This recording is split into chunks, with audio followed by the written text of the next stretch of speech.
Howdy historians, welcome to Africa Part 7. Today we get into the second section of our unit on Africa, where we start to look at African imperialism. Next time we'll look at its legacy. Today we want to look at what African imperialism is, excuse me, how it gets going, and eventually how resistance against imperialism starts to spread across the continent. So on our title slide, we've got an artist depiction of the Berlin Conference, which we'll talk about in a little bit, where the leaders of Europe carved Africa up like a cake. And then on the left for our title slide here, you have all of the various countries of Africa and which European power eventually took them over. We've talked about imperialism before. It's when one country takes over another, and you can see all these different countries that eventually come in and slice Africa up.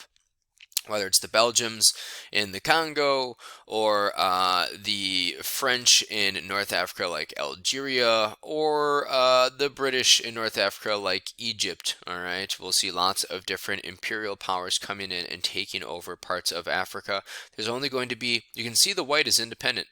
Ethiopia, Liberia, that's it. Every single other area and country was taken over in imperialism. Crazy. Very negative time in human history, crazy and negative. But let's rewind it a little bit and see how all of this starts. Okay, so we got to get a little bit here just to understand what imperialism is. So if we look from about 1870 to 1914, European countries and the United States created massive empires in this process called imperialism. That can be a hard one for me sometimes. Imperialism! All right, we've talked about this before, but just a little refresher. Imperialism is the domination of one country over the political, economic, and cultural life of another country. Most European countries and the United States liked this process. Imperialism was good for their economies. It increased national pride. Of course, those who were conquered didn't feel the same. Now we'll see Europeans going out and conquering Africa and large portions of Southeast Asia. So if we just grab this map here, make it super big, we can see the various areas. Everything that has a color has basically been taken over in some way, shape, or form. The British, the United Kingdom, the English, if you will, were the big ones. They still, in 1914, held Canada as a protectorate. There's their home. Lots of possessions throughout Africa, the Middle East, India, Southeast Asia, the Pacific, Australia. This was the time when they said the sun never sets on the British Empire, because literally the sun never set on the British Empire. At some point, at any given time, during any given day, it was sunny. At some point in the British Empire. For the United States, we took a lot of possessions in the Pacific. All right, so here's the United States right here with Alaska, and then the United States, we take over Hawaii. We have basically quasi-control over areas in the Caribbean like Cuba. Eventually, we take over the Philippines, Guam, American Samoa, Hawaii, and we build a Pacific empire. But for Europeans, they're really focusing on Africa at this time from 1870 to 1914. Now, for imperialism, there are three different types. There are three forms of imperialism. One is colonization, building colonies. Colonization, you're sending citizens to a new land to start new civilizations. The government's going to directly or indirectly control the economy, and it's expensive, right? Think the English colonies. They send people to the New World to create new civilizations, and the mother country of England uses mercantilism to control the economy. They have quasi-control of society, and they have control of politics as well.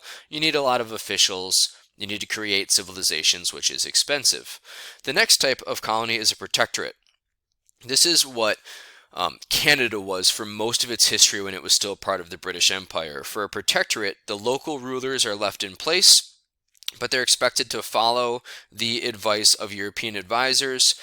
You still need to send people over. You still need to send advisors over. It's the second most expensive form, but you don't have to create an entirely new civilization. You're just manipulating the civilization that is there and making them follow your rules.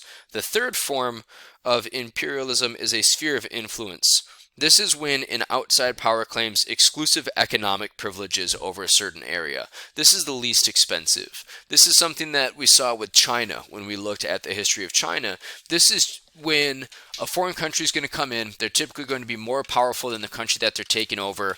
A lot of times they exert their initial influence, their initial power with their military, and then they basically say, listen, unless you want us to come take you over and completely change everything, you're going to trade with us and us alone. So it can be a benefit to your economy because you get exclusive privilege to resources and trade, and it's not so expensive because you don't have to send a lot of people over. So those are the three forms of imperialism. We'll see all of them used in different ways across the continent of Africa and around the world at this time.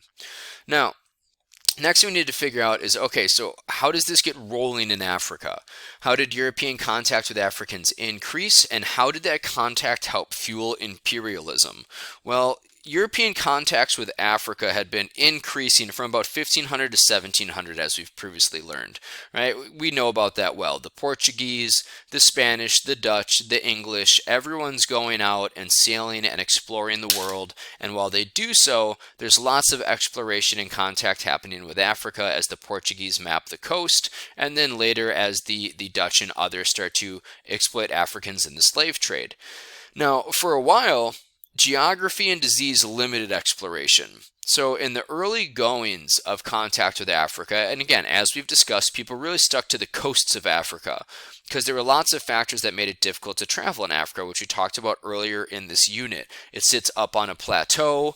There's rainforests and deserts that are very difficult to go through. Their rivers all have big waterfalls, which make it very difficult to navigate by boat.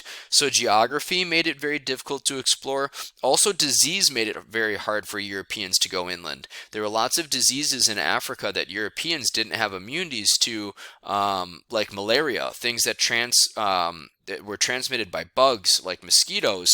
But then eventually medical advancements helped people gain medicine so that way they could mitigate the impacts of these diseases. And then they also started to figure out ways to deal with the geography. One way was building steamships. When you always have to go upriver against a heavy current, well, instead of using manpower, use steam power.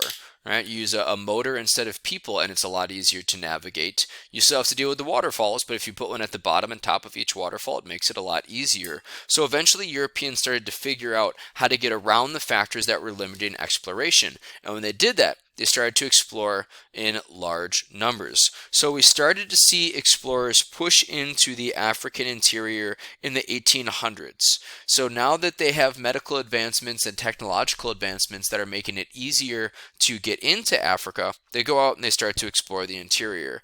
And as they do that, they're making maps, right? They're going in to the interior of Africa on these various trips, and they're finding ways, I'll get to that one in a second, and they're finding ways to explore, and they're finding ways to navigate the rivers, but what they're really finding is resources. That's what these explorers were looking for. They were not going there to get to know the people and understand and appreciate the cultures of Africa. They were going to find the source of all the resources that they had been trading for since the 1500s. There's gold in Africa, there's diamonds, there's animal pelts, there's ivory. These are things that are in demand in Europe that people want. These really are things not just in demand in Europe, around the world. So these explorers are looking for resources. They're looking to understand the land, but they're not looking to understand the people. There's just a lot of racism and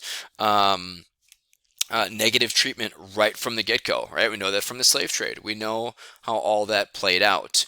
Now, we also did see some missionaries, both Catholic and Protestant, follow the explorers. Again, they're going to make more maps. What's interesting with the missionaries is they took a negative view of the people that they came in contact with.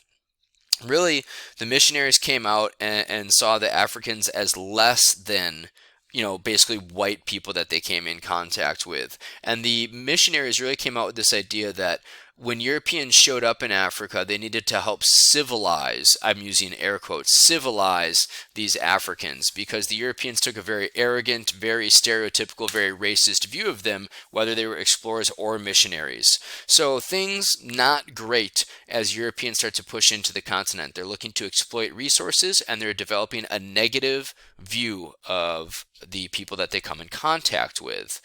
Now, one great explorer is Dr. David Livingstone. If we were in a normal class, I would talk a lot more about Dr. Livingstone. He just had this miraculous travel throughout the continent of Africa. He had a better view of Africans because he was there for 30 years. He crisscrossed the continent for over 30 years. He hated the slave trade. He wanted to really help the people of Africa by bringing them, some of the advanced technology that Europeans had. Eventually, a journalist named Henry Stanley tracked him down. It took him 2 years until he eventually found him in Tanzania. And then Livingstone eventually wrote an account of all of his travels walking across the continent for 30 years. That was a huge bestseller and just gobbled up by anyone that could get their hands on it. But he also talked a lot about all of the wealth that he came in contact with, the diamonds, the gold, the ivory. So people liked his story for the adventure side of it, but unfortunately people also read it and thought, boy, we could really go down to Africa and make a lot of money. And that's what we eventually saw happen. European countries are going to go out and start creating colonies. There's this huge scramble for colonies across the continent. Now, the first country to get it going really is Belgium, under the leadership of King Leopold. So King Leopold of Belgium started to conquer the conquer the Congo with the help of Henry Stanley, that journalist, and soon they discovered lots of diamonds, rubber, and these things were very valuable. So the race for colonies really started, and they started to try to divide up the continent. So as they go in, the Belgians go in and take over the Congo and discover all of this great wealth, especially diamonds. Other countries go, well, hey, we want to do the same thing. So this race for colonies starts, and eventually European powers say, listen, you know what we're going to do? We're going to have a conference. It's called the Berlin Conference. They meet in Berlin, Germany in 1884. And they say, listen, the continent's big enough for all of us. Let's divide it up. And that's what they did. They met in Berlin, Germany in 1884. Lots of different European powers were there. No Africans were present. No Africans were invited. But 20 years after this conference, most of Africa was under European rule, and what they did is they just basically put up a giant map of Africa and they divided it up based on claims that people could have. So they made very bad borders, very arbitrary borders that put lots of groups together that hated one another and historically didn't get along, but it was about European claims to the land, not history, not people, not geography. It was just, we want this area and we've been there, so it's ours. So at the Berlin Conference, European countries show up, they divide Africa up, and it has long-term negative impacts, which we'll talk about in part 2 of section 2. In the next video, we'll talk about some of the impacts of this. Now, what's crazy is when we look at those involved at the Berlin Conference, almost every European power got involved.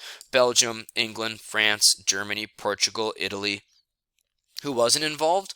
Well, I already kind of previewed it. Africans. No Africans had a say in how this went.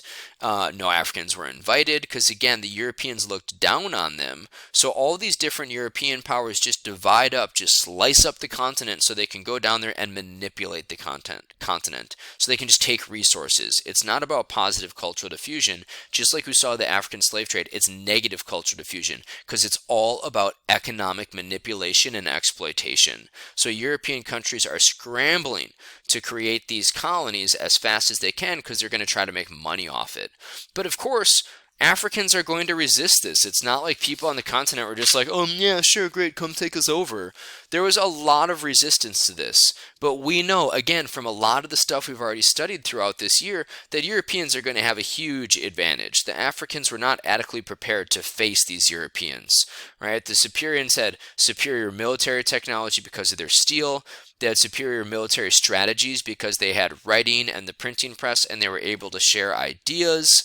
They had, Not necessarily the immunities, that one didn't play into it, but they had the guns, they had the steel, they had the strategy, they had the printing presses. So Europeans had a huge advantage. They also already by this point, remember it's like 1870 to 1914 that this is really happening big time. By this point, they've already taken over other areas. They've already taken over Central and South America and North America. They know how to do this, right? They've got every play in the book. The only two countries that were able to maintain their independence were Ethiopia and Liberia. Ethiopia was just very advanced. Their king had hired Europeans to build a school system, roads, bridges, to train his army. His name was Menelik II. So they were just hard to take over Ethiopia, and they maintained their independence. Liberia was an American colony, kind of, for freed slaves. So the Americans just said, please don't take Liberia over, and everybody listened. But the resistance to European colonization is going to grow, and it's going to become a lot bigger starting around 1900, and that's what we'll talk about next time. Great job. Go take the quiz. Adios. See you next time.